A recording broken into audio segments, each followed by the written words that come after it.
I'm very pleased to welcome such a distinguished group of participants to this EWoB IOD AIG roundtable on building the next generation of female board leaders.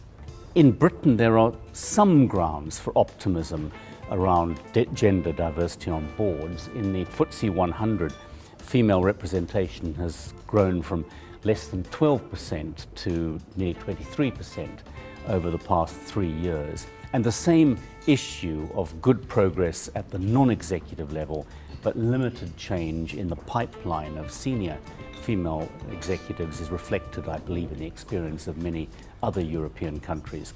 Really, I just want to first of all assess where we stand, the current state of play in terms of gender balance in Europe. The key characteristics and unique features of European women on boards is to gather together non-profit organizations with the same vision, values and purpose, i.e.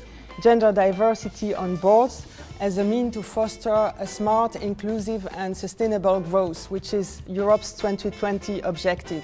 We have 40% women on boards of listed companies in Norway. I would have loved to say that that came about all by itself. It did not. It is due to the world-famous quota law. I think this is one of the fundamental reasons and problems in gender diversity, is that the Dutch culture, contrary to what everybody thinks, is a very old-fashioned culture in terms of accepting that women have equal potential to men. What's your view on progress and gender balance in Holland? Well, there isn't much progress. I think that sums it all up. It's very, very slow. I think the figure is not as low as 4. I think the latest figure is 6.3 or something, talking about executive directors. Non-executive directors, as we have 2-tier boards, it's just a little under 20%. But that is after a lot of pressure. The Nordic countries often are the most highly ranked in terms of a place for being a businesswoman. Sweden, though, is interesting. You haven't had a quota in Sweden. If we look at how many women that is chairman and how many women that is CEOs, it's very low figures. At listed companies about 5%. It's really two things that needs to be done, I think. One thing is to open up now, so we focus on top management. So all these people at the middle management level could go up and take the top management role.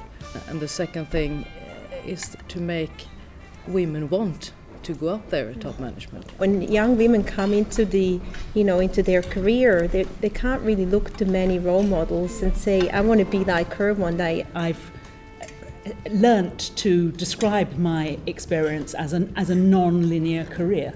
Actually, I can locate occasions in which I lost a job or couldn't go back to it. Some of those breaks are very straightforwardly related to times that I had on maternity leave. How do you compare the gender balance of French versus UK companies? The problem was in the UK that for a very long period of time, if there were females in the selection process, boards felt confident that they'd done their job properly. But they always ended by appointing male figures. And I think it has changed a lot due to the Vince Gable position on that. This being said, I think that at the executive level, we still need some sort of positive discrimination, because otherwise we never get to a balanced position, to a balanced situation. I think the numbers speak for themselves now. If you look at those countries that have got quotas, they've got far higher numbers of women on boards than those that haven't. So it's very straightforward.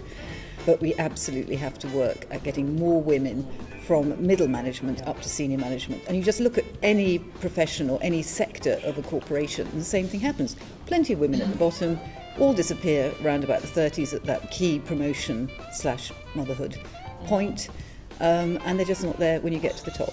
I think it's about the engagement between the employer and the employee as much as anything else. At the end of the day, it is about women having the necessary confidence. We often find that women tend to have, they only go for jobs if they feel they've done it or they've got the relevant experience. And while men are quite willing to wing it a little bit, there are two different issues that we're trying to address here.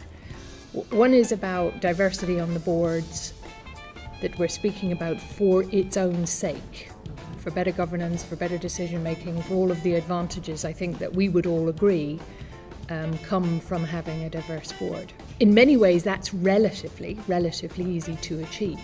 What's much more difficult to achieve is the sustainability behind that. How do you actually create the right sort of culture within an organisation to promote this pipeline?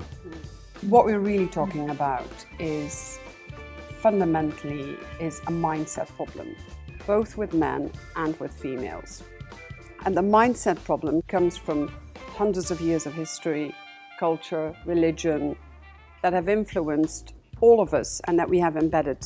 Well, two things need to happen. At the rational level, we need to continue with the quotas, we need to continue with all the very good actions that are being taken to help women, which are absolutely vital. But I think we need to start in those companies where you don't have the natural leadership. Do women need to adjust themselves to get to the top, or is it the other way around? I think it certainly is the other way around, because I actually think breadth as opposed to that kind of depth is what companies need above all in the times we live in. And we talked about women leaving in their 30s. I've done a lot of work in understanding why that is. And of course, one big reason is because of the complexity of having a family and having a career. But that's also influenced by culture. And I speak to many of them. They look up and they just say, I'm not sure that's where I want to be. I think that one thing the organizations can push forward is really organize the mentoring and organize the role models, or make them appear to their staff, their female staff, so that there is more ambition within the female community. So you really do need a sponsor that says, I'm going to help that woman be successful. And we can do that, right, as other senior women. I think that the gap for many women is around sponsorship. It's around people that are going to basically give them opportunity based on potential, not just performance, and women demanding those opportunities. And one of the biggest problems we have is around the fact that once you've done a major project or you've got an opportunity, more comes your way. And therefore, getting women the opportunity to really drive a major project is where the rubber hits the road.